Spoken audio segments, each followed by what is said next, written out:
দুধ কম, তাই একটু পানি এড করতেছি। এইটা দিয়ে আমরা একটুখানি দুধ ছিল, ওই দুধে একটু পানি এড করলাম। পানি দিয়ে এখন চা বানাবো। দুধটা দিয়ে এড করব, চিনি এড করব পরিমাণ মতো, 2 টেবিল চামচ।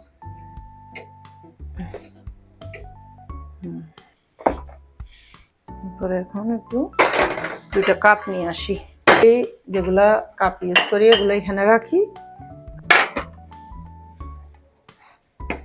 এটা একটু ভালো করে বলক আসলে চা পাতা দিই। চা কিন্তু এক টাইম খাই, আজকে কিন্তু 2 টাইম হয়ে গেছে। 2 টাইম বলতে সকালে রং চা খাইছিলাম, ডিম দিয়ে, ডিম পোচ দিয়ে রুটি খাইছিলাম, রং চা খাইছি। আর এখন দুধ চা খাচ্ছি, কারণ মেয়ে খাবে, মেয়েও চা খায় না তেমন একটা, দুধ খায়। এই মেয়ে খাবে তাই আমি একটু খাচ্ছি। একটু করে চা পাতা দিব আর চিনিটা ভালো করে একটু ইয়ে করব। এই যে পরিমাণ মতো চা পাতা দিলাম। এটা লাললে কি হয় জানেন, ওই যে দুধ চাটা একটু ভালো হয়, কেননা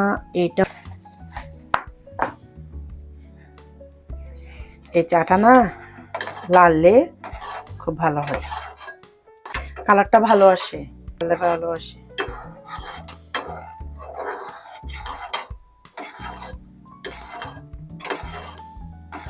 ঘন হয়। এই যে দুধ বেশি করে দিলে এই চাটা খুব মজা খেতে। দুধের ভিতরে আগে চিনিটা অ্যাড করে নিবে।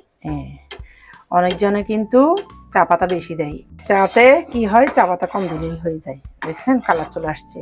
এখন আমি নামিয়ে ফেলবো। এখন চাটা ভালো করে ছেঁকে নেব, কি ভালো হয় খেতেও কিন্তু খুব ভালো। কম খাই সেজন্য চিনি কম দিছি।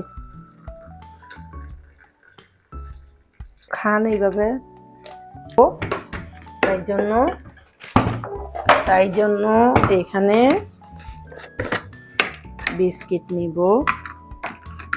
মিষ্টি তো বেশি খাবো না, আমি একটা খাবো, মেয়ে 2টা খাবে।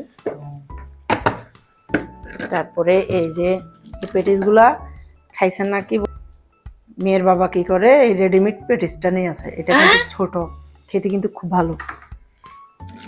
এই যে পেটিসগুলা খেতে অনেক মজা, দুধ চা দিয়ে।